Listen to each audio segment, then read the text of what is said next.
Thanks so much for being here. I'm Sydney Dickson. I'm the Deputy Superintendent of the Utah State Office of Education. And I have our colleagues with us here, David Smith, who is our STEM coordinator, and Ricky Scott, our science specialist. So tonight we are here to do our job, which is to get input from you and to take back to the Board of Education regarding our science standards. So I want to lay out for you how we see this happening tonight in terms of our process and also some decorum. I've met a lot of you coming in the door. You're here about students and about the right things, and regardless of your role, we know that we all have that in common, that you're here because we want what's best for your children, for your grandchildren, for our students. And that some of you come with varying concerns, and we want to make sure we get all of those captured to take those concerns back to the Board of Education, because it is their role constitutionally and it's the responsibility and right to ensure that they set the standards. It's not staff's role. We certainly give them information, but at the end of the day, it's our board who makes the decision about the standards. And this is very typical in terms of process that we go around the state and engage in these meetings. It's in legislation now, but in the past, you know, we've had standards at the state office. I've been an educator for 34 years, so yes, I'm old. But I was teaching when standards first came out for the state, and it was about 1983, first set of standards. I wish I had that little blue book, but it was the first time that as a state we had content standards for students in all grade levels and subjects. And at that time, I can't tell you how standards were adopted or created. I don't know. I only know how I've seen the process roll out since I've been at the state office for the last 7 years. And I know that we for 5 to 7 years at least, we've held meetings around the state, and we would have 2 people show up or 3 people show up, and that was, you know, social media certainly made a difference, and the Common Core certainly made a difference. So it's nice to be here where we have a crowd and we have a variety of voices and we can get some authentic input. So we really want to thank you for coming out and leaving your families on the store tonight to be here. So here's the process. We really want this to be about input. We have the page up here, but we're not doing a PowerPoint. It seems PowerPointless, so I hope you won't be disappointed. We're not doing a presentation. We really want the bulk of the time to be about input. And we're going to have a hard stop at 8:30. If we end earlier, great. But we want you to be able to get home to your families, and we know some of you have traveled a bit, so we will stop at 8:30. We know that some of you are coming with some concerns about some things that are philosophical in nature. Maybe it's about the use of national standards, for example, or you know, what those kind of broad concerns. And so we want to make sure we address those, even though we're really here to get input about the specific standards. A lot of those cloud very specific conversations, because those are really big issues and are the main issue for a lot of you. So we want to make sure we hear those. And we also want, and most importantly, we really want to get specific information about the standards as well, so that we can take all that information back to our board. We have a board member here, Mr. Joe Wright. We really appreciate him being here. We have local board members, so if you're a local board member from Provo or Alpine, if you want to raise your hand. So we appreciate you being here from Provo and Alpine. And NEBO, do we have NEBO board members here? Oh, thank you so much. Okay. Did I miss any other board members?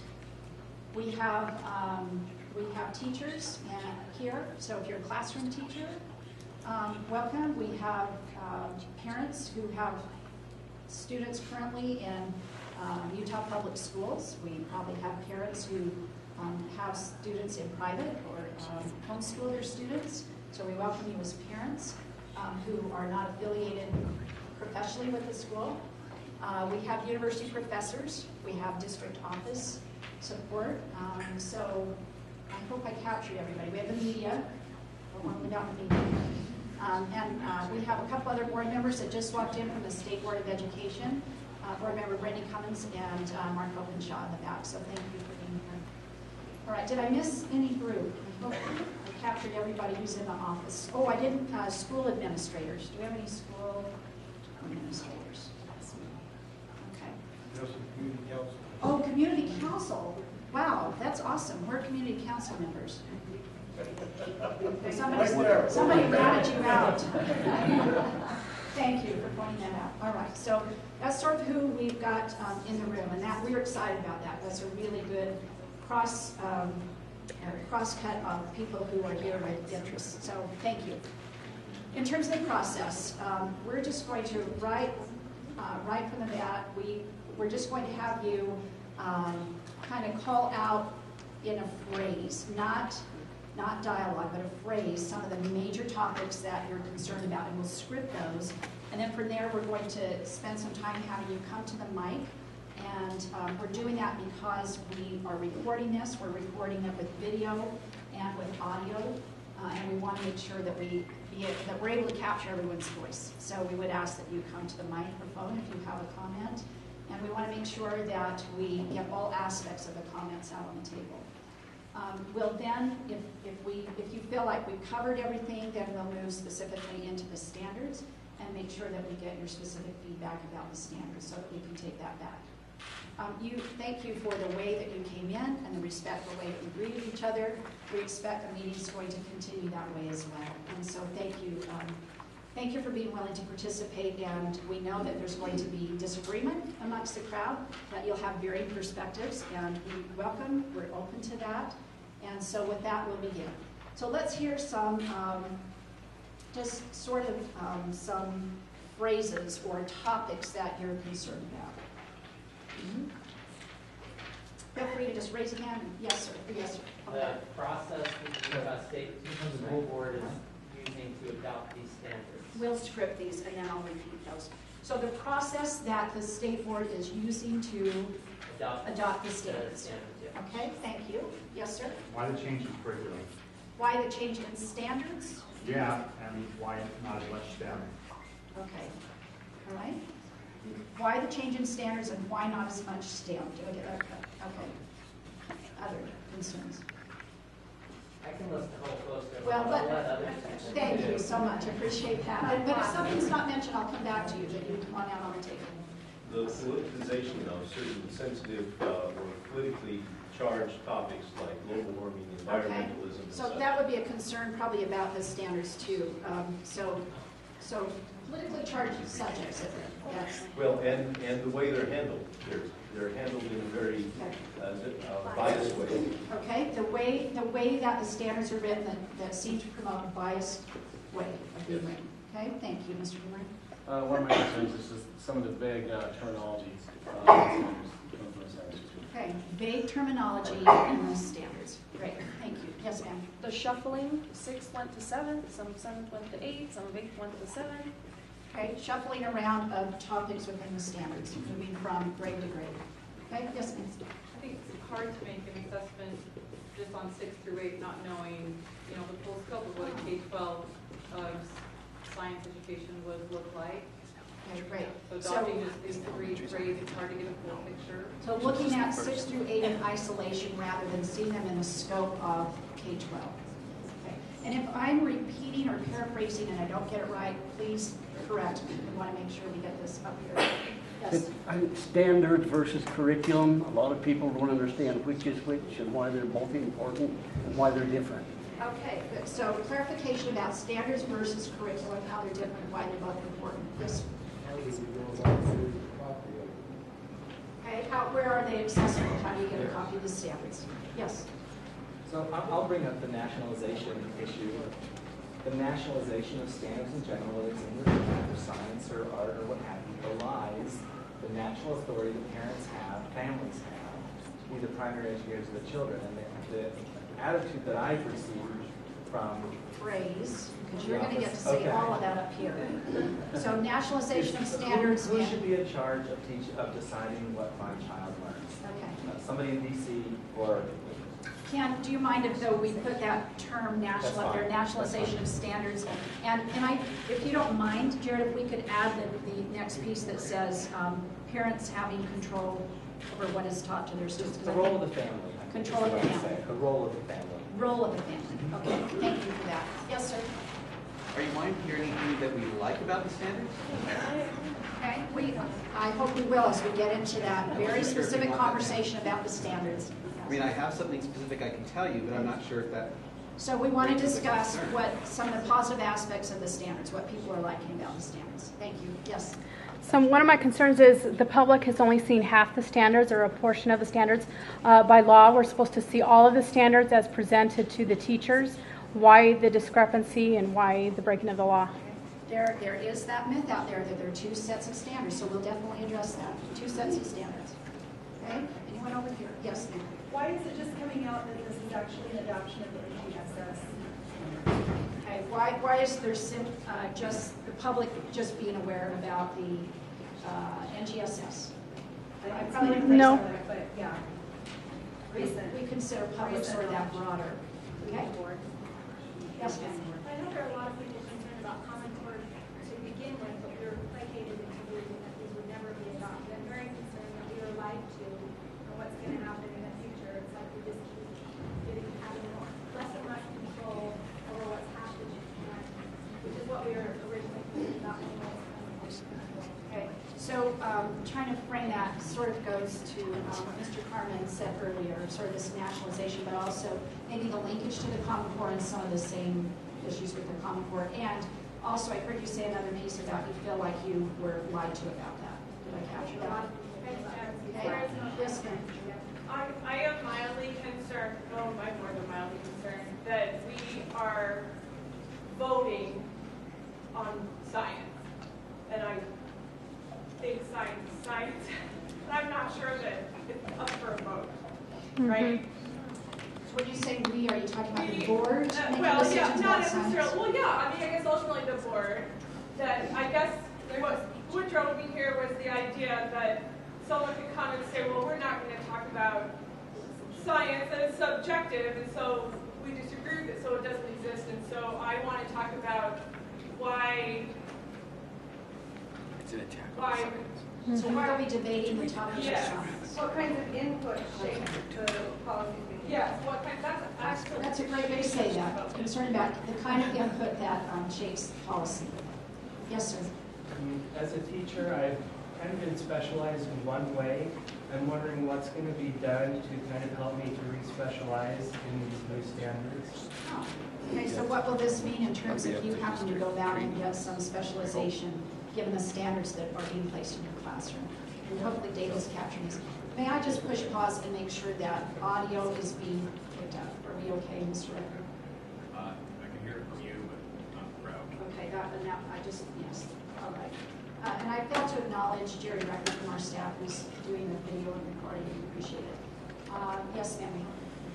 So I'm worried because we have these science standards that we said we weren't going to have, that the national sexuality standards are going to be first upon us. National sexuality standards, is that what I heard you say? Okay. I taught here in Alpine School District Health, so I taught sex ed. I've taught sex ed in California, and it's very good. And I've read all the standards, every single detail of those national sexuality standards, and I do not want those things done. And so if we're sneaking in science, the help will come. And if you say they're not, but then you lied to us and said they were, it really doesn't. Okay. So concerned that more national standards will continue. The sexuality standards specifically. Kindergarten through 12th grade and what they're teaching. I follow the other states, and I don't want that taught to my child. Thank you. I hope, did we capture what you had here? Yeah, I got it. Okay. Mr. Mr. Smith didn't accurately capture my thought. Oh, I'm sorry. And it's not just that we have politically charged topics. So we're the concerns about the standards. Okay. It's the bias that is presented, and that should be in the standards itself, not in philosophical concerns. Thank you. But in addition to that, there is also a concern about demonstratively incorrect information, such as 7.2.2. Okay, so when we get to the standards, I hope you'll come and share that very specifically. So we'll make sure that we get up there. You're concerned about there are inaccuracies in the standards. Yes, sir. I'm worried that we talk past each other. Or somebody will say standards where somebody else is talking about teaching methodology. And somehow got the right passage. Hopefully we understand. Okay, and that's really important. It goes back to that earlier comment about standards versus curriculum versus teaching methodology that you just added in. Yes, thank you. Yes, ma'am. I'm concerned about the limit of curriculum, the limit that the standards are going to put on the resources that are available. The limit that the standards will put on the resources that are available for curriculum. Okay, thank you. There was another, yes.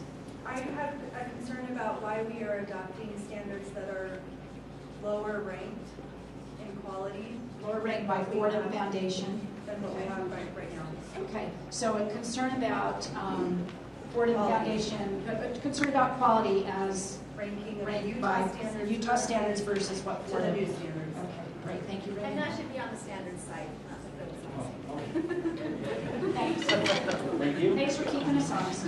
Cost, is there any cost analysis? Who's the cost going to fall to? Is it going to fall to districts? Is it going to fall to schools? Is the state going to absorb the cost? Is there money budgeted to do the teacher training? That's one of my concerns.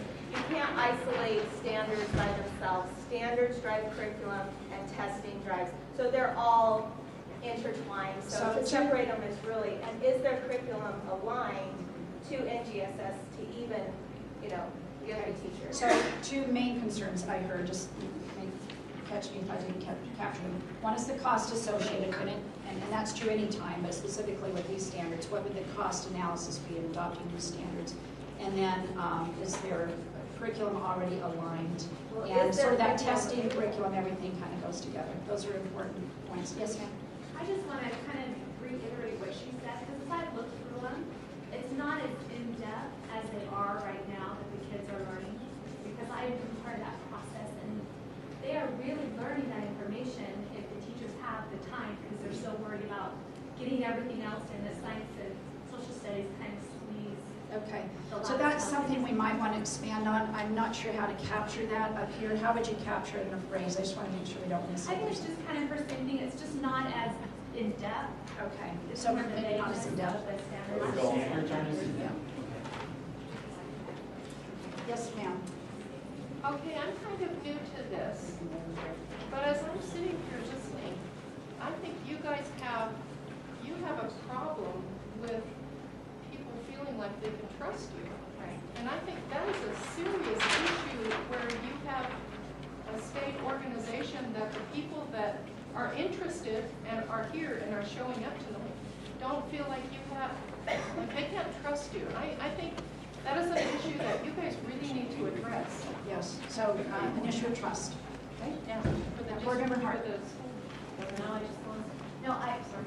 That's okay. It has to do with why did we not start with what we already have? Because there are a lot of things in science that are still, maybe we need to add things to the thing, but, law of gravity, Easter law, we're going to deal with all of that already, and, and it's not like, a B grade is necessarily bad, so why don't we start there? Why did we make the decision to scrap what we're doing and start something completely different? So what's the justification? So what's the justification from moving from what we already have into instead of just tweaking it, because we can tweak these standards, why don't we tweak the ones we already have? Because we have materials, we have teachers that have been trained, so sell the sizzle. Okay, great, thank you, good question. Yes, ma'am. My concern is that the science is based on science rather than public opinion. Okay, so you're concerned that that we're making decisions on. We focus on what is science. You want the standards to focus on what is Not what science. makes people feel good. Mm-hmm. Right? Okay. Thought I missed them. Yes, sir. I'm a teacher, and I want to be able to use this tool to build curriculum. I want to know, is there more than just this? Are there sub-things to help me do that? Because this will not help me build curriculum. So are there other levels underneath that, and what are they? Okay. So where are the pieces added to the standards? Have they been written already, or is there more to write? Okay. Great question. Coming back this way. Artificial limits on what is discussed, the boundary statements I'm referring to, but also limits in other areas. I want to make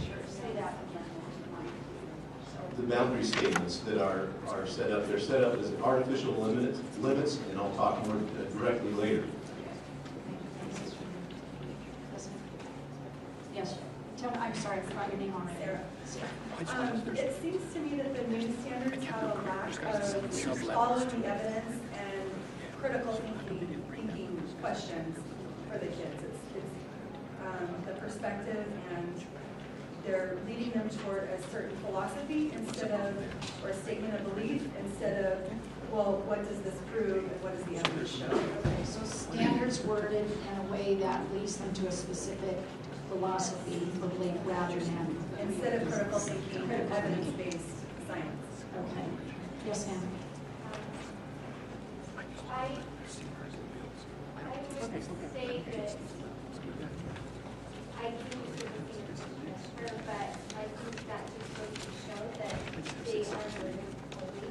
They need to be fully, and that science major, major, and I can read them, I can interpret them, but I know the people I went to school with were teaching the level of science classes alive.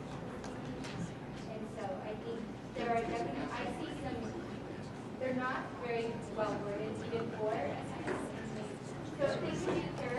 My other second concern is, I want to make sure we capture that. So the standards themselves could be worded more clearly. Or they need to be clear, more clear so that, you know, a sixth grade teacher or some grade teacher can look at it and know what it is. Know exactly what they should be teaching. Okay. Yeah. And your second point. My second concern is, so my sixth grader right now is really bright as well in math, but his class is doing all math. For the last couple months, all they've done is math, and I am all for, like I said, all for STEM, and I am all for bridging that gap, because when I went to college, that 12th grade to college gap was huge. I am very much for it, however, What do you want us to capture up here so we can talk more about it? we bridge that gap and we increase the curriculum without, I mean, how are we going to expand school? So if all my student is doing right now is math, and then all that they're having to do is science, are we going to have longer days? Are we going? So it's a question about how do we fit in all the expectations? How are we going to fit in all of these expectations in a realistic manner? Thank you. Okay, Cindy. I just have a question about who was on the committees that proposed this set of standards to the board in the first place. I'm hearing that it's just a copy from somewhere else, but how long did they study? How long? I mean, it is. So who was involved and what was the process? Okay, great, thank you. Yes, sir. My concern is what this implies for I'm sorry, I can't hear. There's suddenly, you know, I'm just getting older. My concern is what this implies for grades 9 through 12. You seem to have started down a specific track, and it seems to be locking us into a predetermined conclusion for what the standards will look like in 9 through 12 based on what you selected. Thank you. So link back to the previous comment about looking at them in isolation makes it hard, but also there's another piece of how does that drive then what happens in 9-12? Did I capture that correctly? Yes, it seems to be limiting the flexibility and predetermining. It's Predetermining and what's going to limiting happen in 9 flexibility. through 12. You're picking for them too because you picked this. Okay, great. Thank you. Good comment. Yes, ma'am. Some of the more touchy subjects I just feel are not age appropriate for 6th, 7th, 8th. Okay. Like maybe later in life. Some of the more touchy or subjects older. not appropriate for development. Not appropriate for 6th, 7th, 8th grade. Thank you. I just want to make sure I haven't missed any voices that haven't spoken up yet.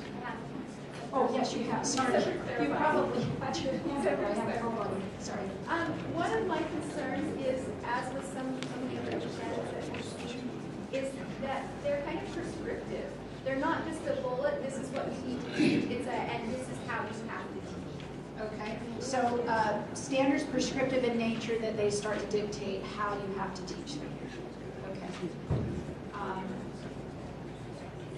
Sorry, I'm going to go back to you.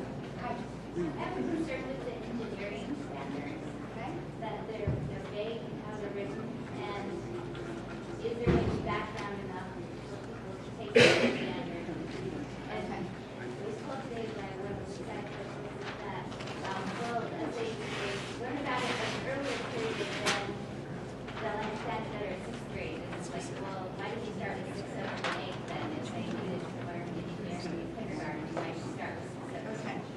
So engineering standards are vague.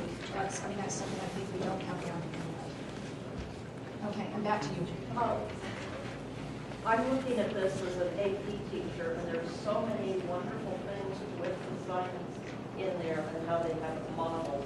And so tying it into, it's done really well for what we need to build for our AP kids. Okay, so does it build enough to lay a foundation for AP? Get that right. Okay, we had this discussion about 25 minutes, because I'm sure I took up about 5 in the beginning. I want to just push pause and see, and maybe... we need to separate these. Yeah, we could separate these and maybe put them along some walls. And I just want to make sure that we captured all of the big ideas, because I want you to be able to come to the microphone and specifically speak to some of these concerns in a more specific way. You were helping me give some direction. Up here, is that far away? We put them up here. Or along here? I've got a question. Yes. Right on the top of the windows. Oh, okay.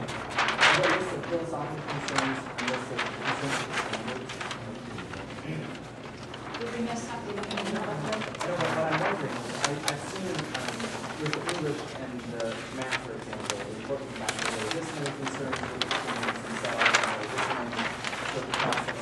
Sorry. There's sort of the indication that there weren't really as many people concerned with the standards themselves. And so what I'm wondering is like when I look at certainly there's a longer list of philosophical concerns. There's a shorter list, there's a pretty long list about the standards themselves, but it is shorter. If we were to poll, and I'm not suggesting you do, but I think that we have a lot of check marks on a lot of the things that are up there. So I'm just wondering, how are we going to present this? So what we were hoping is to drill down and get some really specific information that's helpful to the board in making a decision. But you just made me think of a strategy that certainly I used as a teacher and used in facilitation. And I think what we'll do is put some colored markers out and then leave time for hash marks so that we see how many people have concerns about those specific things. Would that help? Sure. Okay. All right. So take a look at these, and are we missing some general things, because we want to make sure people get time to talk to them specifically. Board Member Martin. Are life sciences type things not included in these science standards? Because I see nothing about body systems, and also computer science. Great question. So what about life science and computer science? I'm concerned that coming out of college, you have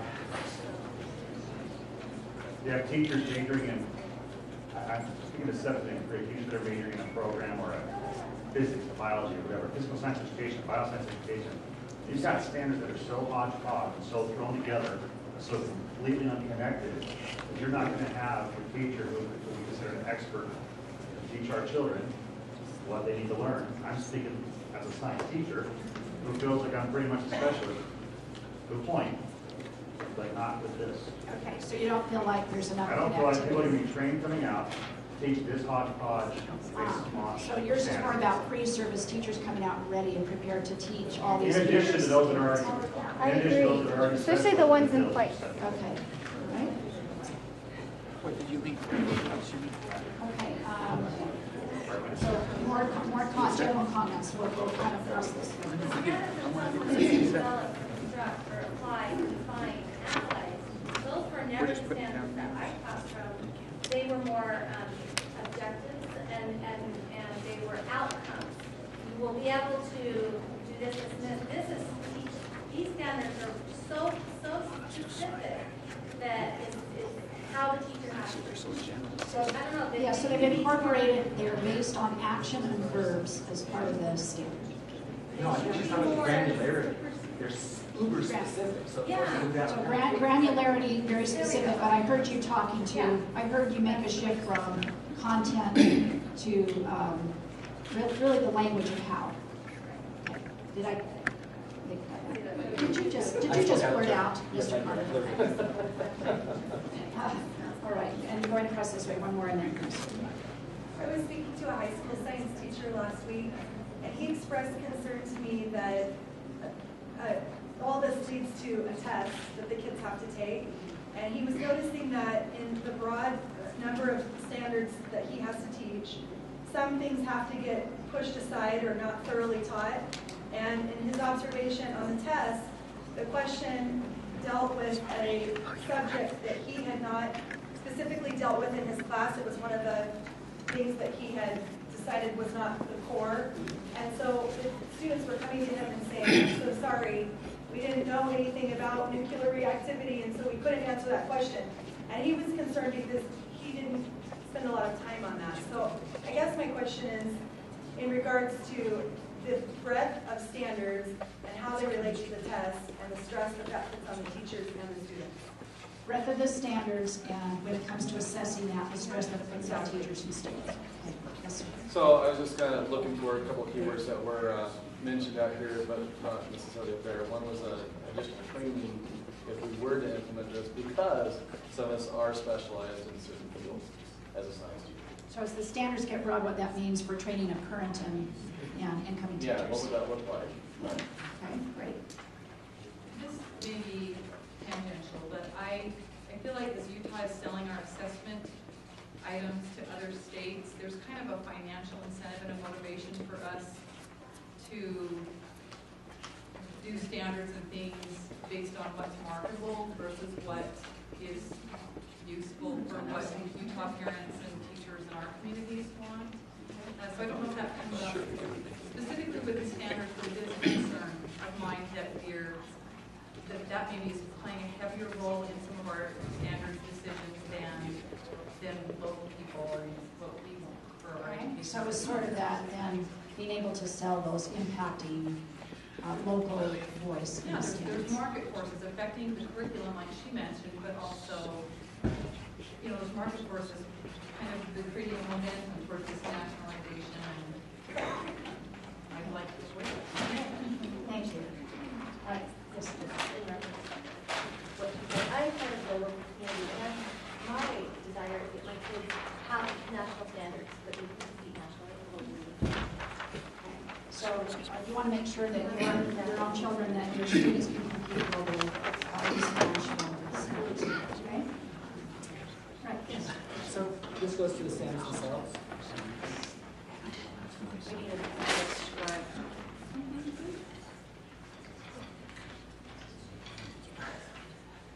We need one scribe up here. So I read the NGSS standards, and the hodgepodge that was talked about also impacts parents and families. So if I, as a parent, actually sit down and say, if I talk about with my wife, well, what do we want our child to learn in biology? What do we want them to learn in physics? What do we want them to learn in chemistry? And so forth. Instead of just grabbing the biology textbook or the chemistry textbook and seeing if there are any gaps that we can fill in ourselves, if we want to do that now, we can't. Essentially, we would have to go and make our own matrix and reorganize the hodgepodge and put, because we've got some physics and some chemistry and some biology and so forth all mixed together right into the NGSS standard. We'd have to do the triage ourselves as parents to try and get a handle on where are the gaps. So the NGSS, the way the Utah seed are laid out, the NGSS, they prohibit parents, you're concerned that they prohibit parents from being able to support students at home. That probably was too general, I'm sorry. No, that's right. I thought it was prohibited. It's significantly weaken their ability. Weakens parents' ability to be able to support their students at home. Thank you for correcting me. I just want to make sure we capture that. Yes, sir. Government has a history of not being efficient or effective at anything. The VA, the Postal Service, Social Security. Since 1979, when the Department of Education was formed, this country has steadily become lower ranked amongst its competitors in the world. What on earth makes you think that more government control, more government involvement will be better for our children? And when this fails as well, how will you and you and you be held liable? What will be your consequences? I want it recorded. Okay, so are you talking about the state? So Are you talking about the What makes you the think state that this board will somehow or the change national? the What trend? I'm just trying to determine how you want us to capture this in terms of. What makes you think that more government control will make this better? So you're concerned that by adopting these standards, it imposes more Government control? Control. Who will be Call accountable what you when it want, but fails? that's what it is. Thank you. I just wanted to get clear about how we capture that. It does obfuscate accountability. Okay, yes, sir. I want accountability for the last 30 Okay, years. excuse me just a minute. Who Hang on just a second, so I make sure I can hear you. Who does give the final vote on these standards? Because, you know, I elect my representatives to represent me, but the state board are not elected positions, so I really have no say in who has final approval on these standards. So, You know, I've tried really hard not to make any corrections, but I don't know about you, but I voted for my state school board member. They are elected. Yeah, they are elected. The governor picks the candidate. Yeah, we can debate the process by how they get on the ballot, but they are elected officials. Yeah. And they do make the final decision. Okay, I think we're getting to the point where we can get to specific commentary. I'm going to capture this one last one I haven't heard from you, sir. Just curious, have these been tried somewhere else? Put into You know, I effect? didn't hear that first part, I'm sorry. Do Like, these have standards? these standards already been tested out on students, and Good have they question. been proven to increase achievement? Do we have actual statistical data showing that these are better than what's already in place, or is it just because the government's paying us to do it? Okay, those are real, that's an important question. And, you know, we're kind of challenged, you know, one of the challenges I'm thinking about is we have some answers to these questions, but we really want to capture the concerns for the board if we start. So I want you to know we're not trying to avoid answering every question. We're trying to capture all the concerns. I'm going to send this back on each side, and signing in just helps us if we want to follow up with you, and it's a good way for us to capture additional information. So there's one on each side. Oh, thank you. I appreciate that. Okay. I'm afraid we're going to run out of time to get your specific commentary. So let's go through now. I think I've heard enough about some national pieces or losing control. Some of that seems to be sort of an overriding thing. And I won't address a lot of that other than to say, because my face has been out there on the internet over the last 48 hours. I do want to address things I heard about. We feel like we've been deceived, lied to. You set no national standards, now we're having these. So I think one of the important conversations that the board will probably likely be having, and I think it's an important conversation, is what is national? Because you might hear national and think something very different than your neighbor. So I think that would be an interesting conversation. When you hear national, you know, what do you think of? Do you think of federal? Do you think of an organization? Do you think of a nonprofit? Do you think of, you know, there are a lot of ways to look at the word national. And so I think that's an important thing to keep in mind. And some of you are mumbling, it doesn't matter. It doesn't really matter. And I honor that if you hear national, it's national. So Suggest we centralize versus national. yeah. So Yes, let me tell you, centralized. I'm going to take this opportunity to defend myself, because I know there was a prior meeting and things were talked about, and I just want to be really clear and own what I said about national. So when those of you that have seen a video, when I was having that conversation with the Alpine School Board, NGSS was not around then. We were talking about the Common Core standards. And at that time, we were using a lot of terminology. National, federal was being used, but national and Common Core standards were interchangeable. And so we were having a conversation about, will the board adopt national, was the term used, science and social studies standards, meaning if they are linked to the Common Core.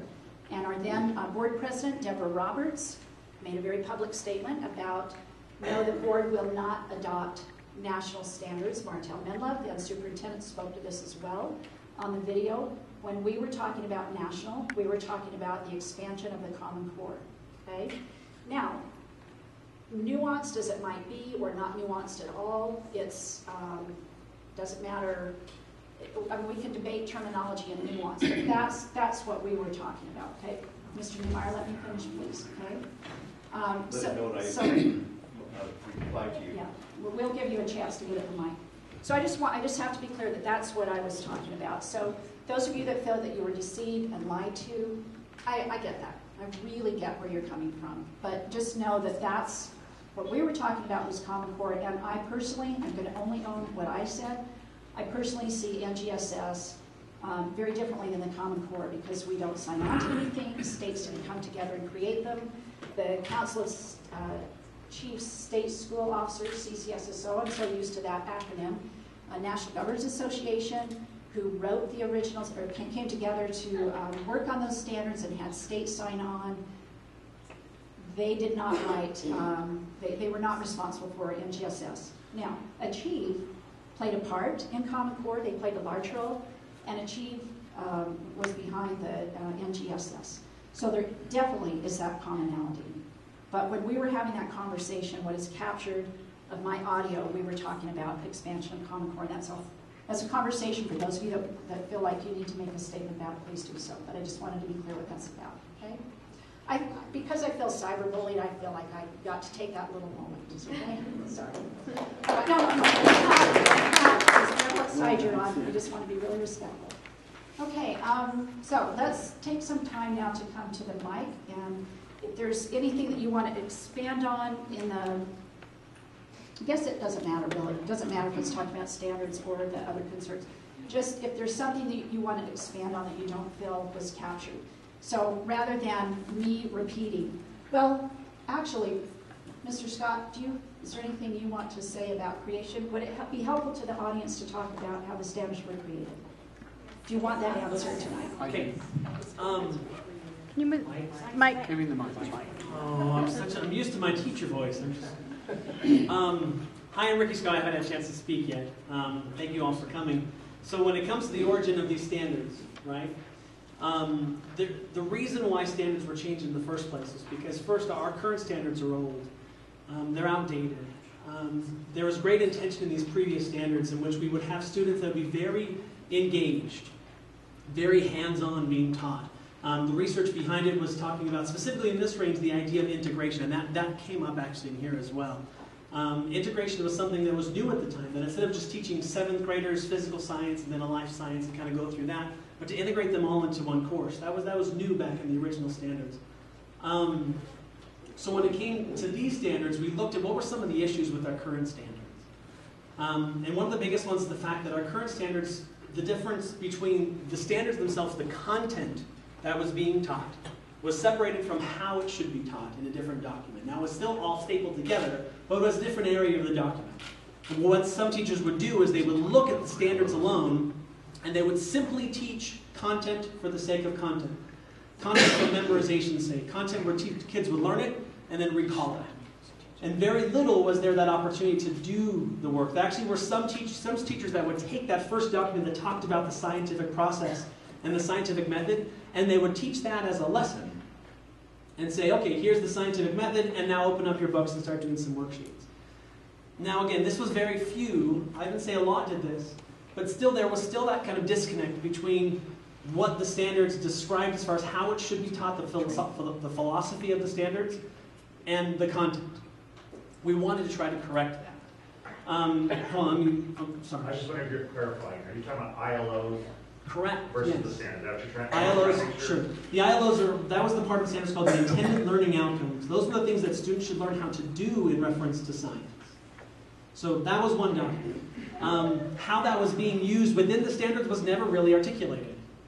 It was never clear which part of those ILOs or parts of the scientific method would work well with the content. It left teachers figuring that out for themselves. And we had some changes with that. Yes? If you had a problem with the way teachers are teaching, why didn't you change the way teachers were educated instead of the way teachers were working? Aren't teachers certified? Don't they have to have a degree? Wouldn't that be the place to change this problem? But you have to understand that when it comes to standards, things that aren't explicit aren't being used. It wasn't explicitly stated. And so because of that, we want to try to add some explicit statements of how this could be taught. Now again, it still would become, as far as the specifics, teachers were able to choose, but here's some recommendations. This is a good place where this would fit and that would fit. teachers still would have the freedom. So when it came to these new standards, a group of science leadership, it's composed of science teachers, district science specialists, and higher ed, people from universities here in Utah, got together to look at different standards. We looked at our current standards. We looked at the next generation science standards as an option, and we looked at 5 other state standards, including Virginia and Massachusetts and California, and some other ones that were the top list of the Fordham report. They were the ones that got A's. We looked at all of those. Now I say we, because at the time I was a teacher on this committee. So again, please understand I'm new to this role. But at that time, we looked at those. And we looked at the differences, we looked at the strengths, we looked at the weaknesses, and we decided that of those, the one that would best fit the needs for our teachers based on the research that was currently available was the next generation science standards. Now some would argue, but what about Fordham? Fordham said this and we said that. It had a part, but it wasn't as strong as what we were able to see as the way these things were being stated. It meticulously and was able to very clearly state not only the idea of content, but also this idea of students learning. And you'll see that as they're written. That's why some of you, the wording is very complex. And the way this wording is, it's written in a way that you integrate all together how science works, the science processes. It integrates content, and it integrates a new concept that we haven't learned before, which are called the cross-cutting concepts. This ideas of these main ideas that circulate through science. So when it came to that, these science teachers chose to use NGSS. The next step was then to figure out how. How are we going to separate this? Because one of the weaknesses of NGSS was, by the Fordham report, was that in grades 6 through 8, there was no specific explanations of what should be taught in 6th, 7th, and 8th. And that was one of the reasons why they got such a low score, was because it just said, here's 6 through 8, without any specifics of what that looked like. So science teachers and science leadership, higher ed, district specialists from our state, from all over the state, figured out what would be the most cohesive progression to describe this area of 6 through 8. And that's what we have in front of you. Now again, we honestly admit that it's not perfect, and we were very excited for this time to get feedback from parents and from teachers and from scientists to say, okay, does this progression work? And that's what we were hoping to get. So that's again why it was used, at the direction that we went. Our hope with this, well, I guess I can talk about another issue that we had with writing. The current standards were written in-house by Utah teachers and higher ed and specialists based on what was at the time the best national research as far as science education goes. So again, our current standards are based on national research. Actually, the beginnings of what is now the current national research that we're using. So they were written on that, but the specific standards were written by Utah teachers, which was great, but it came with a problem, which is that when Utah teachers were looking for things like curriculum, textbooks, and ideas for lesson plans, things like that, they only could look in-house. They only could look among Utah teachers. Because all curriculum, all textbooks were written for the bigger states, the ones that were able to give out more money, the Californias and the New Yorks. And so Utah teachers have for the longest time had this issue where if you're a new teacher and you really know no one to work with and you're on your own, it's your job to come up with curriculum for everything you teach. Now we have had these standards, which is a great benefit, for 15 years. And so over time, Utah's been able to create some great curriculum. But at the same time, when you look at our current progressions of integration, our current standards, by the way, this came up before, our current standards actually are also integrated. 6th, 7th, and 8th all have a bit of life, all have a bit of physical, and all have a bit of earth and space science. So even our current standards are currently integrated. The way that, I guess I could talk about that, the way that a teacher is qualified now to teach that is we're looking for teachers that have a general understanding of science. Now there's a way they qualify for that, we can get into that later. But again, we're looking for teachers that are overall qualified to teach integrated science. And that's for this middle level. So when we thought about this, another thing that came to our minds is that if we chose California, we'd only have access to California resources. If we choose Massachusetts, we'd only have access to Massachusetts resources. Where if we chose NGSS, on top of this, we would have a lot more resources for our teachers to choose. Now, many of you are thinking, but I've seen some of those resources. If it's anything like the Common Core Math, I don't want that. Understand that teachers, district specialists, those are the ones that choose this. USOE, I will have no say in what is being chosen. It is local control. It's the districts that will go in and be able to choose from all of these resources, what do I want to use for my kids based on this. So again, it was another thing that came up. We were able to then solve that problem as well. The final thing I need to say is that these standards were written and organized by some of the smartest and best and most advanced science educators, scientists in the nation. They know what this is. They know what good science looks like. And that's again why we chose. Is there a list somewhere where we can get a list of who those people are? The NGSS, absolutely. Yeah, the NGSS, you could get that on their website. There's a huge list of all the people that were involved in it. Sorry. I know they're great scientists, but do they understand developmentally how kids... Absolutely. They're educational people that have a PhD in science education. So, Rick, let's move into public comment. I'm afraid that we're not going to... I know I'm talking too much. Yeah, so, no, that's great. I'm going to turn this on. No, I want you to lead this. So, what we'd like to do is to make sure that we get multiple voices. So some of you have concerns and some of you are really supportive of the standards. We want to make sure we hear all sides. So we're just going to ask you to honor that. So if somebody comes to the mic and they have, that person wants to talk about concerns, great. Let's make sure the next person gets a voice who may be in support so that none of you walk away feeling like it was all one-sided or the other. Does that sound fair? Yes, board member Wright. We just asked by a show of hands who is in favor of the standards and who is against and who's on the fence. Okay, a lot of hands went up.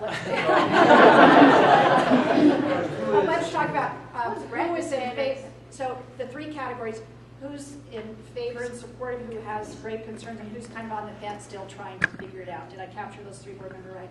Yes, thank you, sir. Okay, so who is in favor of the standards? Okay, who has concerns, and in a broader sense, okay? And who is undecided, sort of on the fence? Okay, all right, some of those crossed over a little bit. All right, thank you for suggesting that.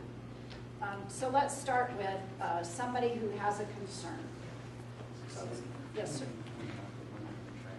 Oh, thank you. Yeah, we're not going to try and capture all of that. That's why we have it recorded.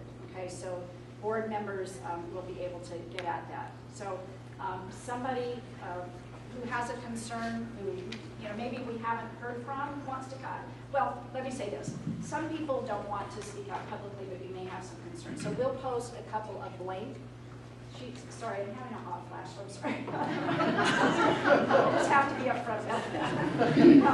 So we'll make sure we get a couple of blank pages up there so that if we didn't capture something, that we would at least get that up there. And also, if you want to make the hash marks showing that you agree with some of the concerns. So let's start, maybe if somebody wants to come to the mic that has a concern, and then somebody who is in full support. I'm not going to try and control that too much. Mr. Norton. Hi, my name is Eric Norton. Would it maybe be better to flip this around so you can talk to them instead of just us? That seems a little odd. Thanks, that's better. They don't want, not that you don't have an opinion. They're getting my better side, so. One of the concerns that I have is in a conversation in early 2012 with an employee at the State Office of Education, and the reason I'm pegging it at that time is, I'll get to that in a second, but this employee said to me that they are at the state office planning to adopt the National Science and Social Studies standards. And so the statements made in 2011 and even published on the UtahPublicEducation.org or .com website that somebody pointed out this morning to me, where you say, oh, it's a fallacy that we're ever going to adopt the science standards, the national science standards. I've known for just over 3 years that we were going to go down this path and adopt the National Science and Social Studies standards. And when I published that initially on the Utah Against Common Core website, I had 2 state board members, Craig Coleman and Joel Coleman, approach me at the GOP convention in May of 2012 and say, oh, That's not going to happen. You know, we've already talked about this. We're not going to adopt the science standards. And I said, hey, I've got somebody in the department who's telling me that is the plan, that they are going down that road, but publicly they're going to deny it. And so for the USOE to now say, oh, you know, back then we weren't interested in doing this, I have a hard time believing that, because an employee inside said that is the discussion that's going on. And so it really looks just like we've barreled down that road, and that these meetings are just a rubber stamp for adopting the Common Core Science Standards in spite of what the promises previously were.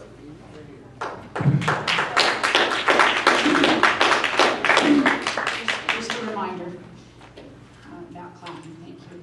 If you don't mind, we're going to push pause and just move the camera. So again, we don't want everybody's backside. So do we have a time limit on our comments? Yeah, and we'll keep, and please keep your comments to a minute. Mr. Norton, that was actually appropriate timing, thank you, in terms of the amount of time. So we could just be mindful of that, thank you. Okay, from somebody who supports the standards. My name is Jim Price. I'm a scientist. I work at UVU.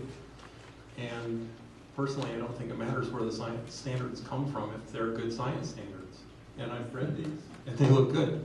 And here's why I think they look good. I see your students, your children every day when they get to be young adults. They're coming to UVU. It breaks my heart to say this, but the quality of the students that we see coming in and their ability to do things, it's always been broad, but we're seeing more and more and more students who don't know how to learn. They think that what we're supposed to do is fill their little brains with facts, and they're supposed to regurgitate them and check them off on a multiple choice exam. They don't know how to connect things. They don't know how to evaluate things to decide what's important, what's not important, what is supported, what is not supported. And I am busting my backside to try to figure out how to resurrect them, how to bring them back to where they need to be in order to have a competitive and productive life. And what I see in these standards is I've got 3 points that I think are really important. One is the importance of cross-discipline integration. There was a comment that, gosh, these should be broken into biology, physics, chemistry. That's not the way the world works. What we really need is people that understand all the different sciences and how they talk to each other and how they interface with each other. That's what's going to solve problems. If you try to put things in silos, then the people in the silos don't talk to each other. That's one of the things I fight at UVU. I've tried to collaborate with the chemistry department. I'm running the biotech program. And that's trying to bridge between two departments that don't talk to each other very well. Even though we depend on chemistry to train our students, they don't fill in the gap between. Number 2, learning the importance of learning the scientific process and how the scientific process works. How the scientific process allows people to confirm their findings or each other's findings and discover incorrect interpretations and correct them. Science is a self-correcting process, and it's because of the way science is conducted. Number 3, and the last thing, the importance to ask questions. One of the points on the standards, on the 3, I forget what the terminology is, the 3 dimensions of science instruction, is that the students should learn to ask their own questions. I can't tell you how important that is. I can't tell you how frustrating it is for me to try to get my own students to ask questions to the class. And I had 3 outstanding question askers in a class of 100. This is a genetics class. They should be interested. And there were only 3 that were brave enough to ask questions. And even when they come to my office, they can't say, well, gosh, this is what I don't understand. They just say, I don't know where to begin. You tell me. They can't start with a question so that they can begin to guide themselves towards learning. And these are college kids. So I really think that what's proposed here is outstanding. Thank you. I'm going so hard to know that. I just want to be equal for you.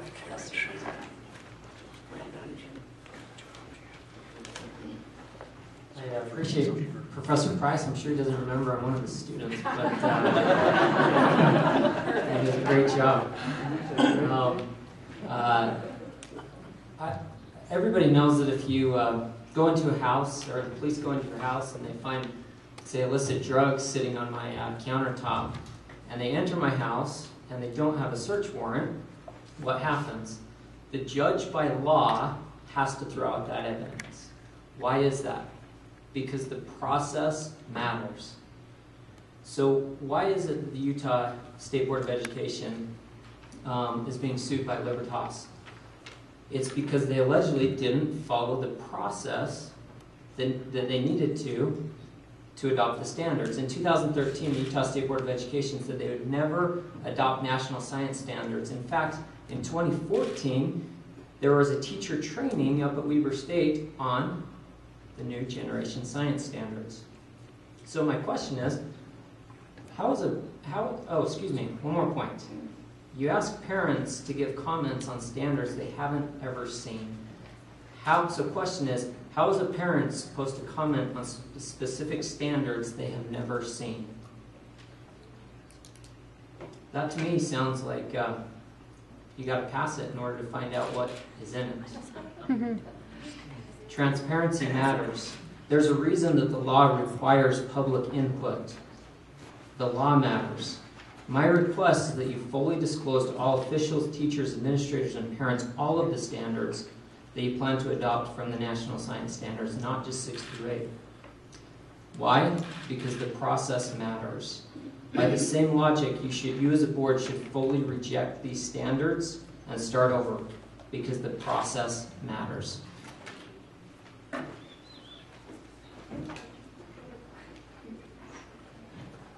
My name is Ashley Russin. I am a science teacher. I'm also the science specialist for Alpine School District.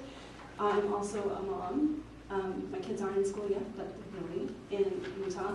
And I feel like we all have very valid concerns. I don't have any though. I fully support these. I think that as a member of the original writing team that put them together, we really kept the students in mind. Our students were first and foremost what we thought of. And that too was constantly on our mind. I remember in our meetings, Sarah would always go back and say, this is for the students, this is for the students, this is for the students. And that was our mantra as we were meeting. Also, again, they're based on national research. I go to a doctor when I have something wrong with me. I can Google it, but I don't trust Google. I go to somebody who's done what they do, and they're really good at it. I feel that these are those standards.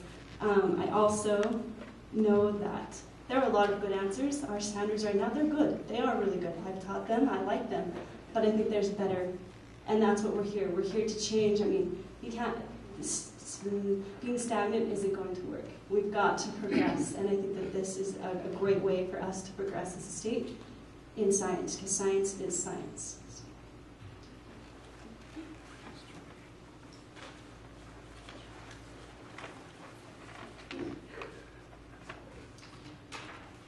My name is Karen Zaya. I'm a mom.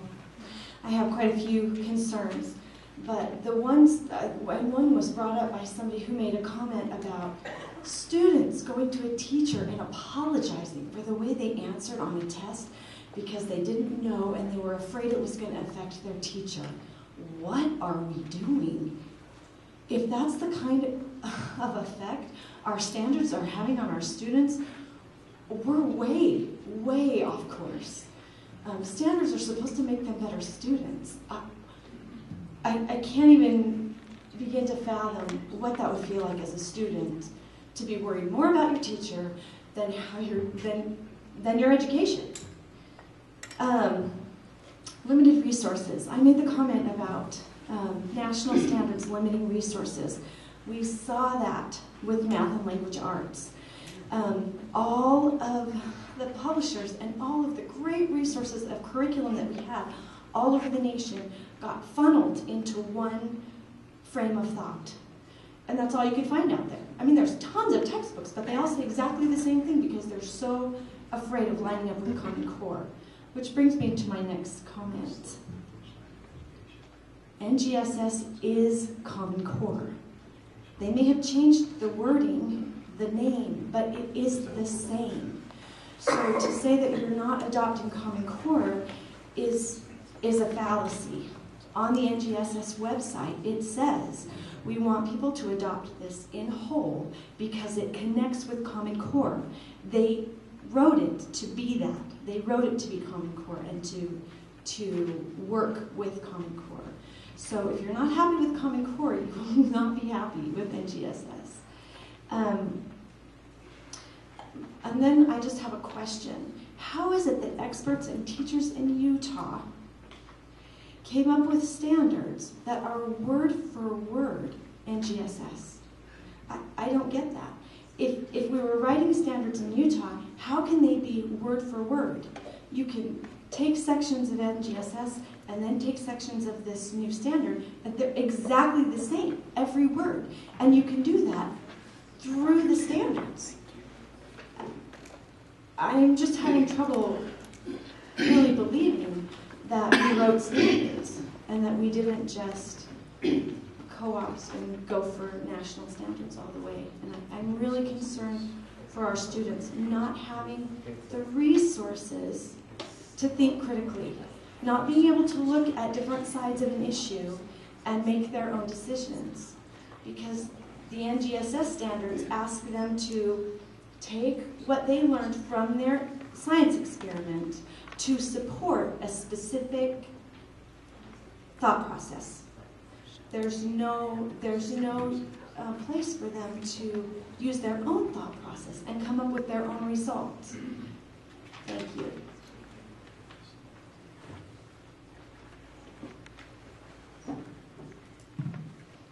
I'm Dwayne Merrill. I taught high school physics for 20 years. For the last 10 years, I'm a member of physics preparation at Big Bend University. And that makes me no more qualified than any of you here, I can promise you that. But there's a couple things that I think people forget. One is our teachers need standards. Our teachers need to know what they need to teach. And if 20 years ago, when we wrote, and I was on the original writing teams in the high school for physics, we wrote standards and we knew what to teach. And 20 years is a long time not to look at standards. Okay? And I will say this much, the teachers of this state can take science standards and they can do a phenomenal job for your children and your grandchildren. But they need to be science standards. They can't shy away from something that somebody says is political. They have to be science. If we want to do the science of climate, we need to teach what science teaches about climate. If we need to teach about evolution, that's the underlying principle of all biology. Those are science standards. Where should they be taught? In the science classroom. Get to the point our teachers have their standards.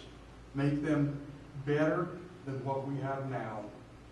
And we can adopt them, and the teachers will make you proud of what they can do.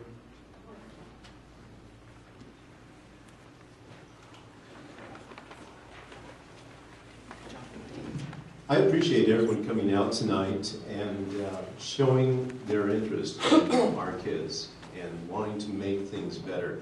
I was one of the parents on the parent review committee, and so I had a chance to look at these standards in depth. And it was very interesting to come into this committee and be presented with these standards and hear all this rhetoric about how these are Utah standards written by our Utah people and so forth and so on. And then when I get digging into things, I find out the performance standards are word for word. They adopt the boundary statements, and with only slight variation. And on and on and on I could go. These are, from the very get-go, just like Oak was talking about, these are the next generation science standards. And regardless of all the input that's been going on for some time, they haven't changed one word. Not one word. So what are we doing here? They haven't changed one word in spite of all of the discussion that's gone on. And, okay, I hear your point that you can say this or that about these or not. Don't come under that qualification that you were talking about. But as was mentioned, if you go to the next generation science standards, and on their frequently asked questions, it says, are these standards the Common Core standards for science? And they affirm that they are. They're the anointed ones. Now, whether they come from Channel A or Channel B, they are those standards. And so I'm sorry, I disagree with your assessment. Next, Mr. Price, or Dr. Price, hey, I appreciate your comments, and I agree with you that we can do better on science standards.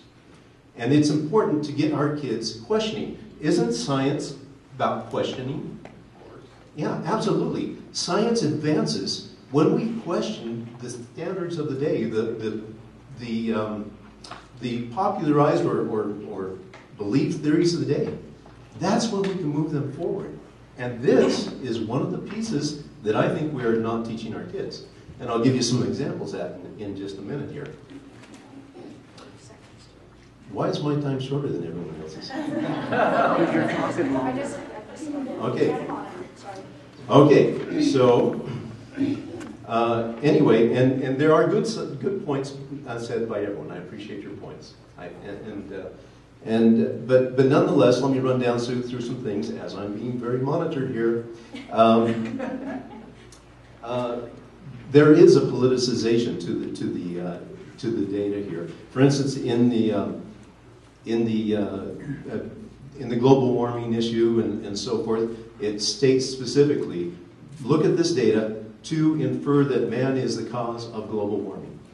And yet there are 31,000 people, or scientists, qualified scientists who signed the Kyoto Protocol, or who disagreed with the Kyoto Protocol about global warming, saying that is not the cause.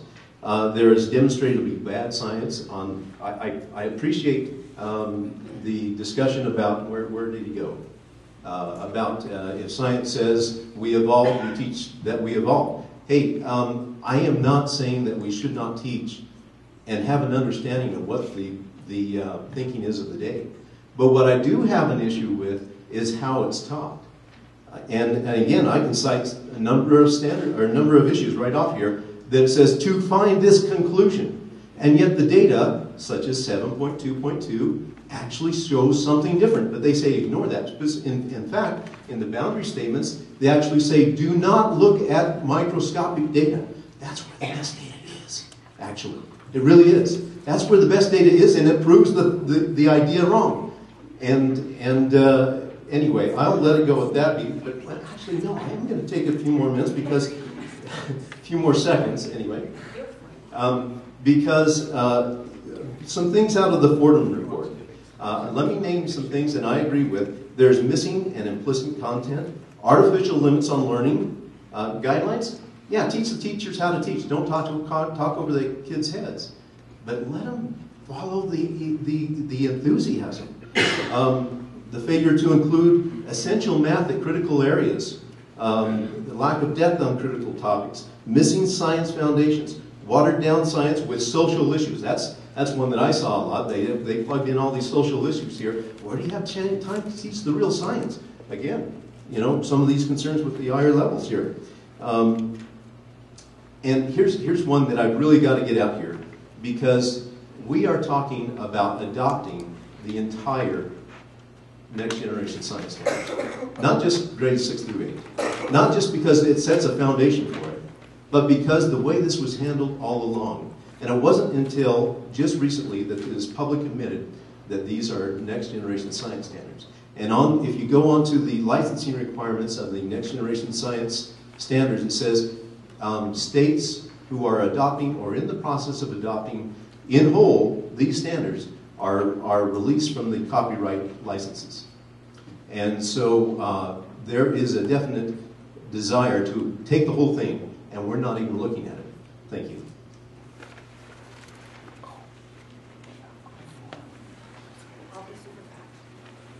My name is Allison Parker, and I'm a parent. I have not lived in Utah long, and my children do not plan to stay in Utah forever. My children some of them have already picked out which college they want to go to, and none of them are in Utah. I'm sorry. But I would like for my son and my daughter to know the same science that the kid from Iowa, the kid from Florida knows, because a rock in Florida will have the same properties as a rock in Iowa, a rock in Utah. Whether my religious or ethical beliefs agree with that or not, the science will tell them the same thing. And I don't want my kids sitting there saying, they didn't talk about that because some people were offended about it, and so they took it out of our curriculum and just taught us beige tones. I want my kids imaginations and their questions, to be inspired by the science, so that they pick the areas that they want to dig deeper into, and not because somebody had moral objections to whether a frog is blue inside or not when you dissect it. And that's it. Oh, and I did one thing super fast. That when we lived in Connecticut, and I've heard you say this several times, I'm sitting behind you, they were talking in kindergarten about human sexuality, and I went and talked to the teacher, and I said, can you tell me what you're teaching? She outlined it for me. I said, thank you. And before that lesson, I sat down with my family, because I believe it's my responsibility to teach my children, and I said, this is what they're going to talk about. Here's what I would like to add. That's all.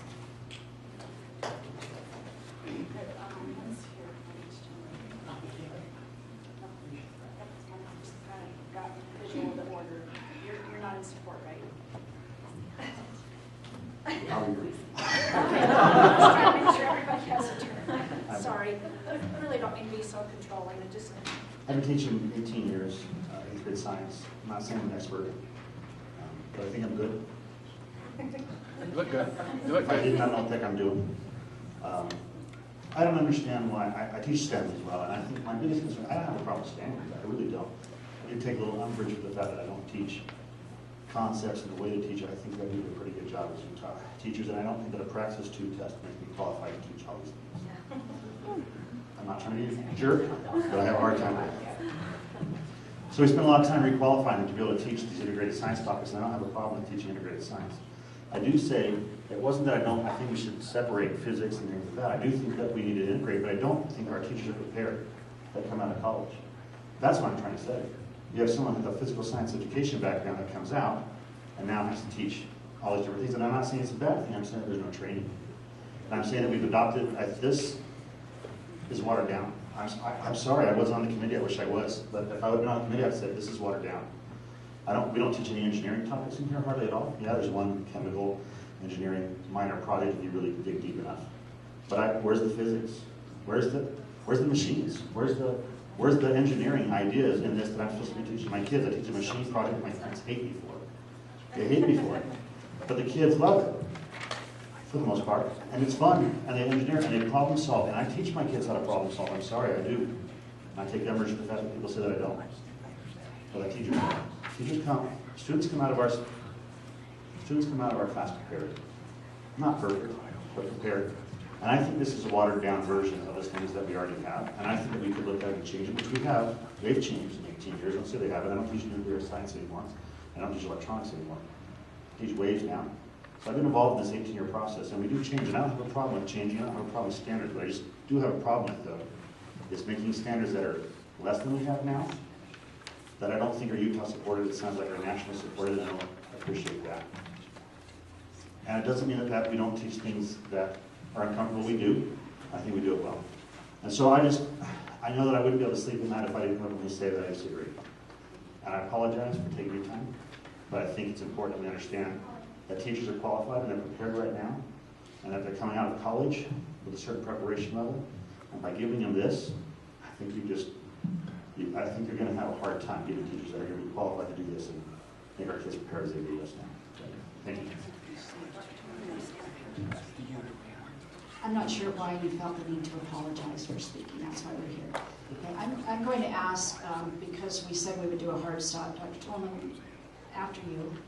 And I would like 3 people who have concerns to come and sit in these 3 seats.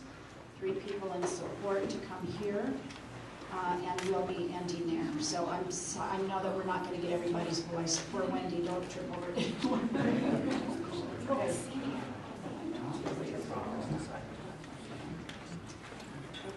And that's 3 plus you. Yeah, he's coming. He's coming. Okay. All right. Okay, Dr. Tolman.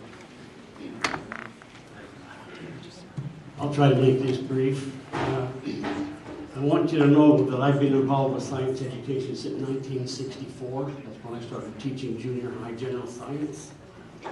So I'm older than a lot of you folks. I have a PhD in biology and science education. I taught at BYU, preparing science teachers for 21 years. And now I'm doing the same thing at UVU and have been doing it for 13 years. And our teachers coming out now are prepared to teach. We focus on the next generation science standard. Now, just a couple of quick general points on philosophy. Folks, standards are not curriculum, period. Standards are our goal. That's what we're trying to achieve. All these science teachers that are here tonight, they decide the curriculum when they make the decisions on what and how to teach in their classrooms. That's what curriculum is. Now, as far as the NGSS, I've heard a lot about the Fordham Institute report. Our old standards had a B, and our new ones only got a C. A little bit of history. The same group, the National Research Council, is composed of the top scientists in the United States and some from outside. They're a subgroup of the National Academy of Sciences. They're nominated by their peers as being the best of the best. They and learning specialists are the ones who were involved in writing the 1996 standards, the draft of which we use, and I helped write those as well, for the current core that's in place right now. These are the same people, not the same individuals, but the same group that wrote the next generation science standards with input from the states. Utah had a voice of one of 40 states on developing these after the initial stuff was there. We've had input on this. Just a couple of quick things. The cross-cutting concepts that have been mentioned, those have got to be there. Our legislature has put millions of dollars into STEM, science, technology, engineering, and math. NGSS and what we've got here in these documents does that. They're putting STEM together, and how do all these sciences come together? What do they have in common? And I agree with the silo approach. We can't teach a bunch of unrelated facts and have the kids memorize them and regurgitate them. When you teach that way, within 1 week, the students lose 50% of what they crammed. And it goes downhill from there. But if you teach them these cross-cutting concepts and how it relates to our world and this world that we all live in, how can that make my life better? That's what this is all about. And this is a great work that our teachers have done. Even if it is on NGSS, it's just darn good. I was going to say something else a little stronger than that, but I won't. I'm Josh Daniels from Saratoga Springs. My daughter's in first grade, so not quite yet to the 6th grade level here for science, and I can't say that I'm an expert in what the current 6th to 8th grade science curriculum is. But I will tell you, Utah is a natural resources state. I'm the grandson of a hard rock miner from Eureka. And, hard rock minerals come out of this state, and they improve our lives because the microphone I'm speaking into is made out of metal, which comes from hard rock minerals.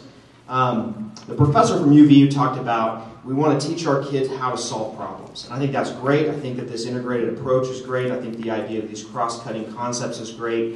I think it makes a lot of sense to introduce problem-solving techniques and strategies as we're teaching content to the children. So teaching problem-solving like modeling, collecting data, analyzing data, the scientific method, that's fantastic. I think the problem is when the standards themselves begin to introduce the problems that need to be solved and give that to the mind of the students at an age when maybe they're not quite prepared for that problem because they haven't gotten to all of the subject matter.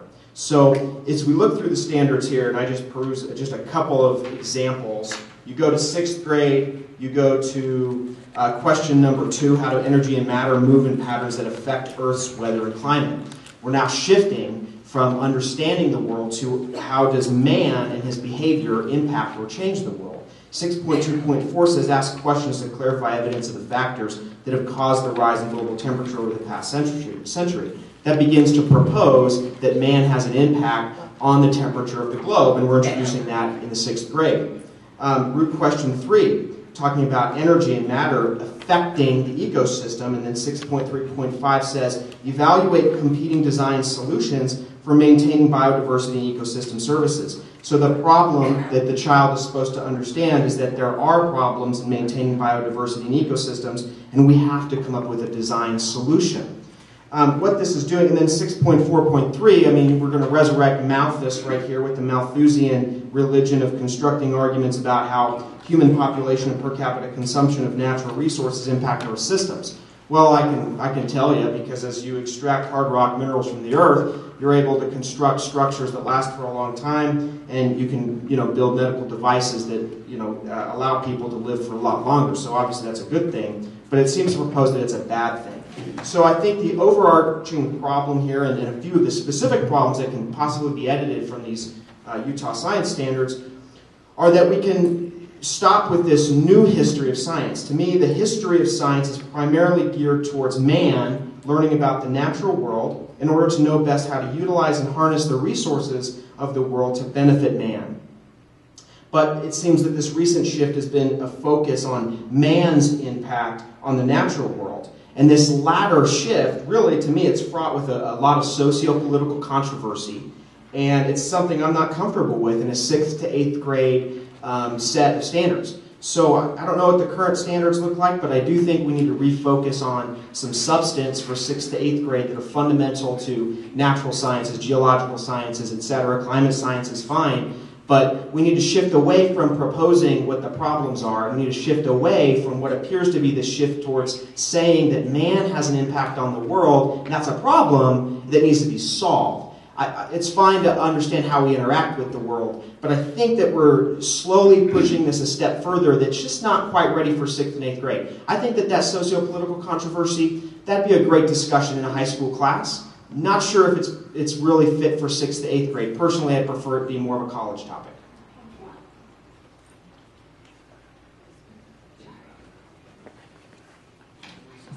I wrote far too much, so I will keep it short.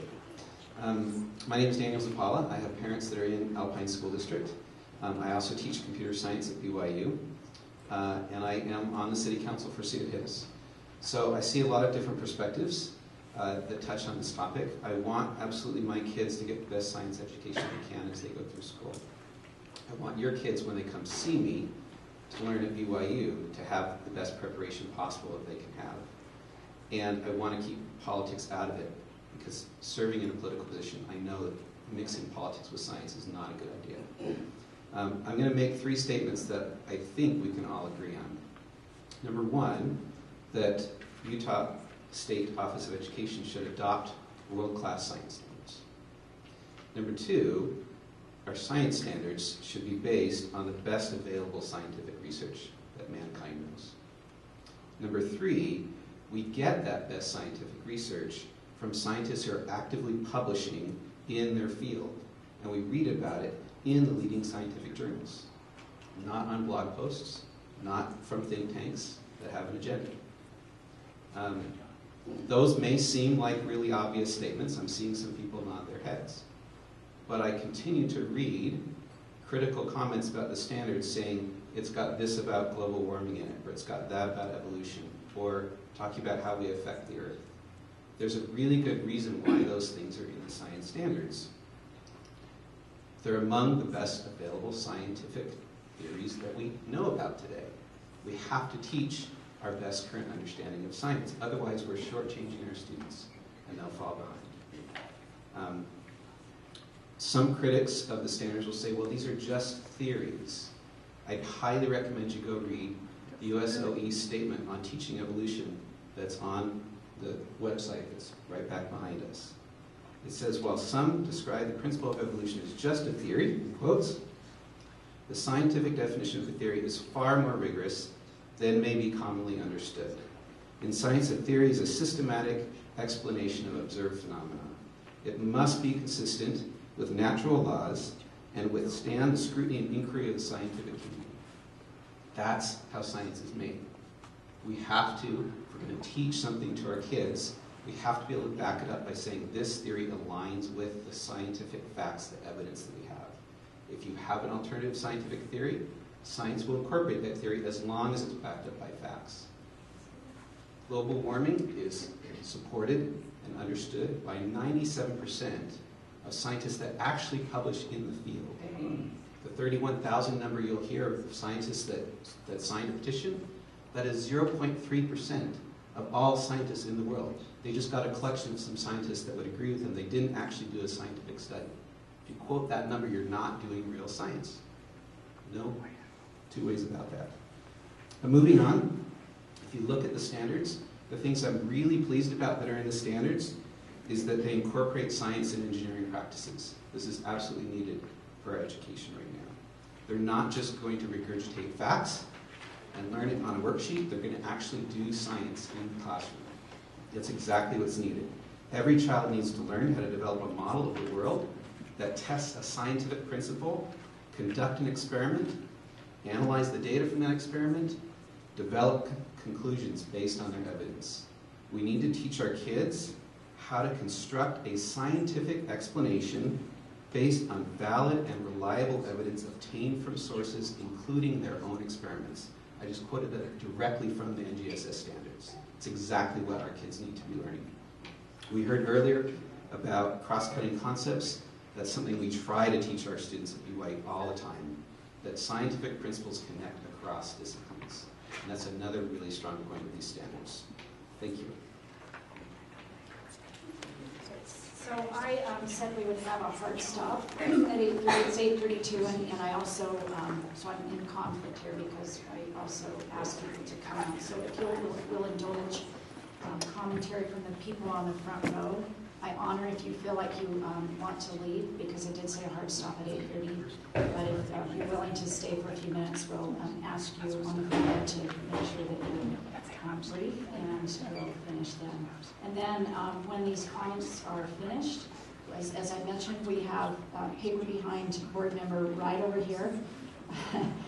If you feel like something didn't get captured that you want down, we'll also have markers for you to, I think as Mr. Carmen indicated, that was a good idea, sort of, if you're interested and you want to say amen or put hash marks or anything by a commentary, that's absolutely appropriate as well. So, do we want them to tally on these as well? Yeah, that, we talked yes, about. that I'm would sorry, be great. you said that? Thank you, tally. Well, I'm not sure I was clear about that, David. Thank you.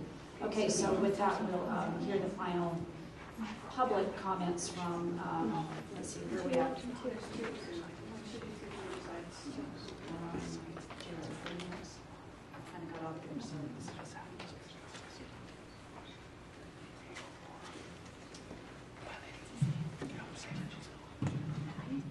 So this October, the World Congress of Families is going to be held in Salt Lake City, Utah. I don't know how many people here know that. They have a principles and purpose statement, and I'm going to read what they say under the heading called The Family and Education. Parents uniquely possess the authority and responsibility to direct the upbringing and education of their children. It's a pretty short statement, so I'm going to say it again. Parents uniquely possess the authority and responsibility to direct the upbringing and education of their children. By its nature, education is not only technical and practical, but also moral and spiritual. The family is the child's first school. Parents, the first and most important teachers.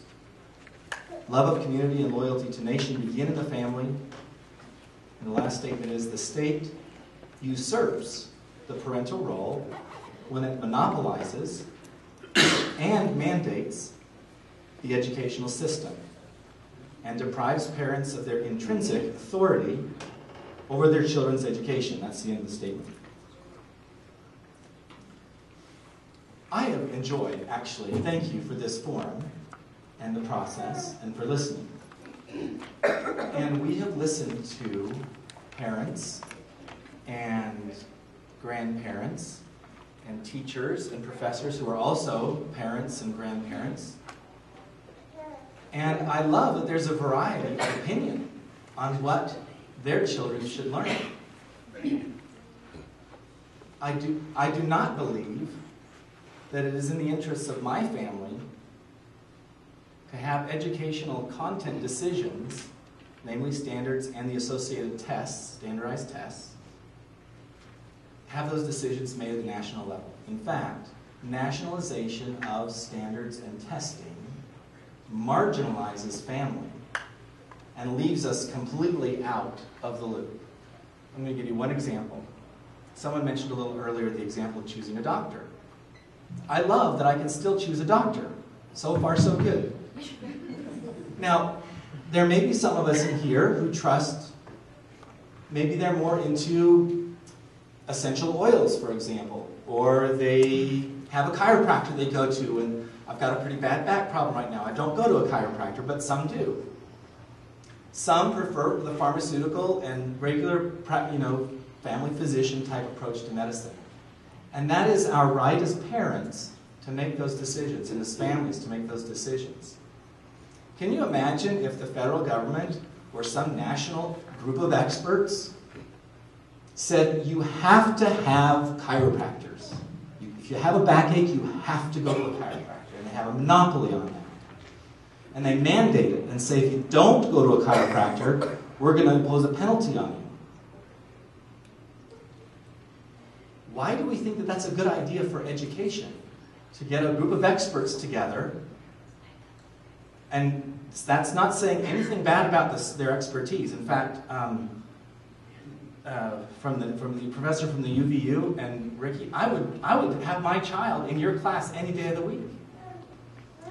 I would rather, though, honestly, I would rather pay you more and have you teach my child in a classroom than be in the Office of Education in Utah and say, we're going to decide for the whole state what my child's going to learn in the classroom.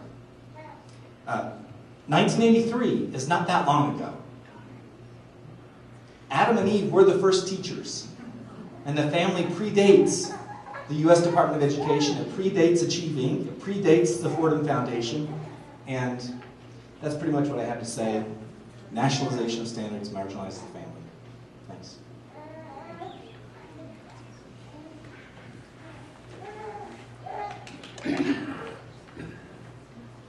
I'm Alan Meyer. I'm a teacher at Tippy High School of Biology. And sorry, Jim, but those students should get working on that.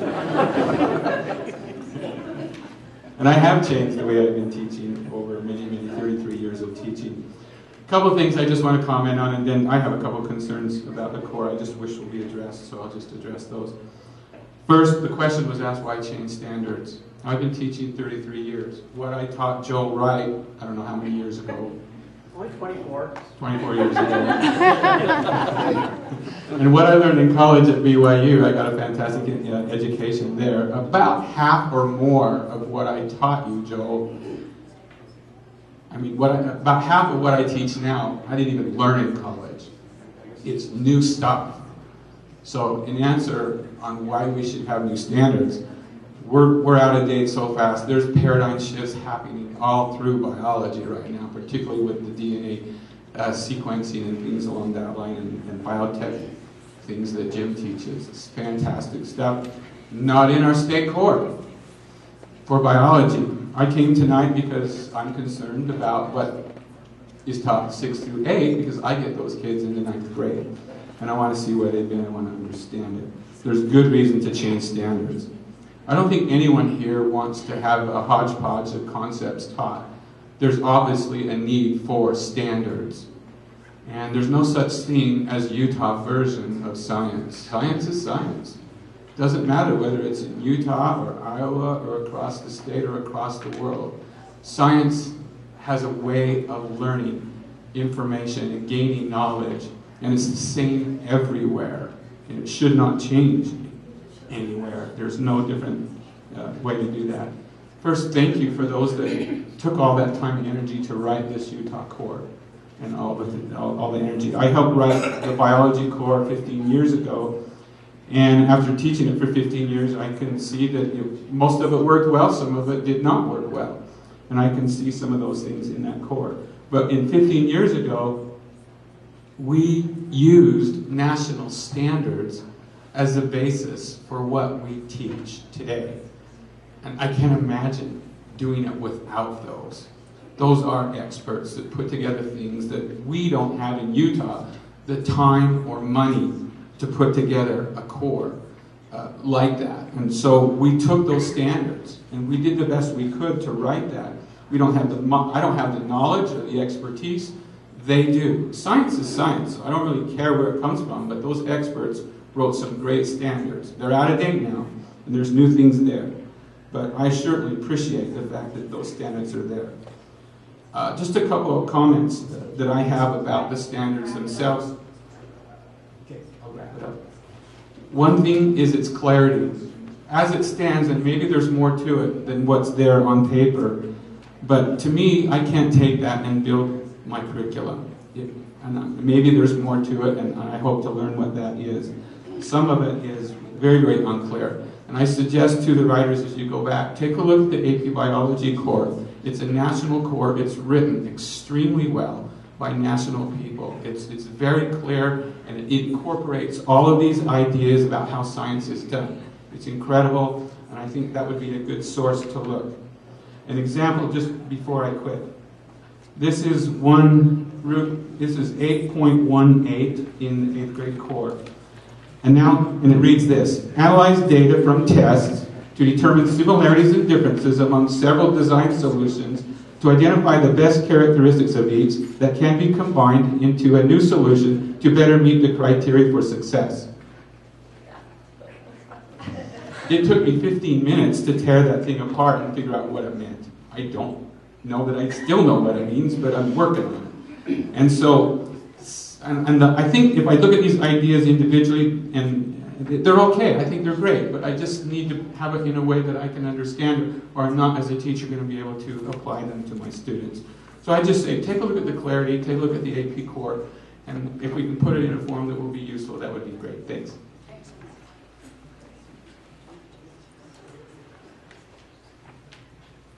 Hi, my name is Steve Whitehouse. I will be very brief. I am a parent of students in elementary and high school. I'm also a board member of a charter school. Oh, okay, let me get a little closer. Thank you. I have a couple of brief points to make. First of all, the concept of consensus in science is a red herring. The history of science is replete with examples of one scientist being right and the rest of them being wrong. That is, if you look at Newton, Galileo, there's so many others, Semmelweis in medical science, who discovered infection by killing babies because he was doing autopsies in the morgue at night and delivering babies during the day. He was the man who finally discovered the principle of infection. So we have to not get into this groupthink idea that this group of experts knows everything for us. The second point is we need to, and standards do not lead to students learning how to question. They teach them to think rotely because of the way that they're implemented with standardized testing. It's exactly the opposite of what you want to achieve. The other thing is that I need to mention is the process, the transparency. To me, it is evident that a group of people have decided for us what is best for us. There has not been an invitation of stakeholders, of school boards who will have to pay for a new curriculum, who will have to change how classes are taught. There has not been an open dialogue, but it's come to this point. The cake is baked, it's frosted, the wedding is tomorrow, and here it is, baby. You better like it, because you've decided for us. And that has the appearance of a patronizing arrogance that is offensive to American citizens who understand liberty. And we have a right to be heard at the table, at the beginning of the process and not the end. So I'm passionate about this because it's about my children and the way their minds are shaped and indoctrinated by teachers. I do have a right as a parent to be part of that, to be heard. And that, to me, is the message I do not wish to offend by the strength of my words. I appreciate Sydney and Mr. Scott and their passion for wanting to help students. I know that is genuine. But you need to step back and look You can't be secretive about it. You have to be open and realize it's not your stewardship to decide for us. You're there to serve us. If you have good ideas, tell us about them. Invite us. Get our feedback before you decide for us what's going to happen. And this whole process of training the teachers, I saw emails years ago too that also said NGSS is coming. I saw that from internal employees at USOE, and I had an opportunity to see that as a board member, or filtered through to me.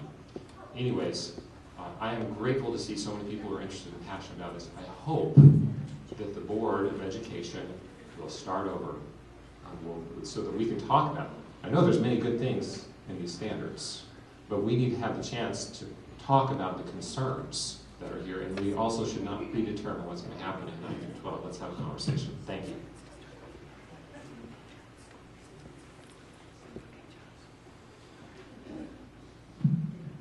I guess I'm kind of humbled being up here as the last person and knowing all of the amazing things that teachers do. I'm grateful for the input we've had from both sides. It's been a great dialogue conversation. My name is Josh Stowers. I am a junior high teacher. I taught 6th grade, 7th grade, 8th grade, 9th grader science. My training is in biology. I spent 4 years in the biology education program at BYU, teaching there as well. Currently I serve as the president of the Utah Science Teachers Association and have served as part of the writing team for these standards. I know that a lot of work has gone into these, and yes, they are based on NGSS, and as Mr. Scott pointed out earlier. These are the best research on science education that we have out there. And again, as many have pointed out, science is science. I'm a father. I'm a husband. I love the opportunity I have each day to talk with my kids about what they learned in class and to add to it and to clarify and to spend time with them understanding those things and helping guide them. That's my primary role as a father, and that's my primary role as a human being, is to guide my children. But I also consider it a privilege to be with your kids, working with your children each day, helping guide them, helping to teach them how to discover the world around them. It's a humbling opportunity, and one I don't take lightly. I know a lot has been said on a lot of different things, and again, I don't know what to add to what's been said already. I want my children to have the best education possible, as each of you I know does as well. And in the science class, I want it to be the best science available. And that's what we're shooting for here. Now, I know there are concerns as we look at this, and maybe just a quick recap of the process as we put these together, as was explained. NGSS bundles middle science, just kind of this bundle. We as science teachers, university faculty, those who are in the science community, took those and put them in a way that we would spiral that education upward. In other words, build on concepts from lower grades to upper grades. Many of these concepts, most of these concepts are already taught in the middle school. Again, I've taught each of these subjects, and there isn't a thing in here that I haven't taught. Well, excuse me, digital versus analog, I haven't taught that, but I recently discovered why that is in there. We won't get into that, but I just want you to know that what's being done is in the best interest of your students. There's no malicious agenda here. It is what we feel is going to help prepare our students, our Utah students, our children, yours and mine, to function in a scientifically literate society, and to be able to understand all that's happening around them, and to be able to make decisions that will impact us as communities, as families. Thank you.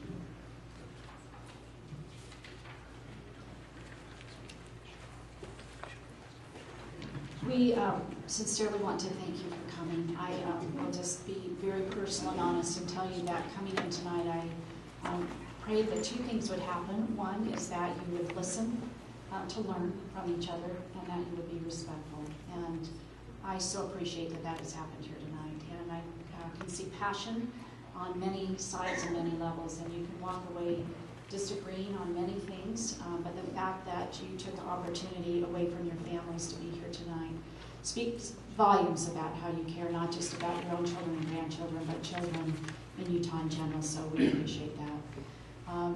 As I mentioned, you have some opportunities and other ways to comment. These notes will all be typed up for the Board of Education, and we will make the video available to them as well, so that they can see that word for word. Also, see and hear, hopefully word for word.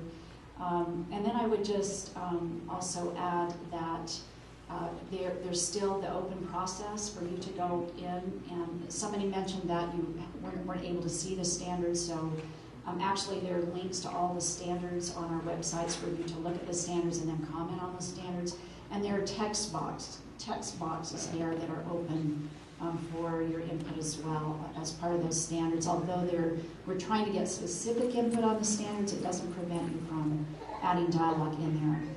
Also tomorrow at board, excuse me just a minute, tomorrow at board meeting, two things are going to, well, there's several things that will occur, but one is that we will be talking about the process. I really honor those of you who feel like it hasn't been transparent, you haven't had enough input. The standards review process that came out in 2014 law was sort of in the middle of a lot of our standards adoption process, but the board is very interested in a transparent and very methodical process that takes place over a period of time, and that process will be discussed in open board meeting committee tomorrow and then reported on Friday.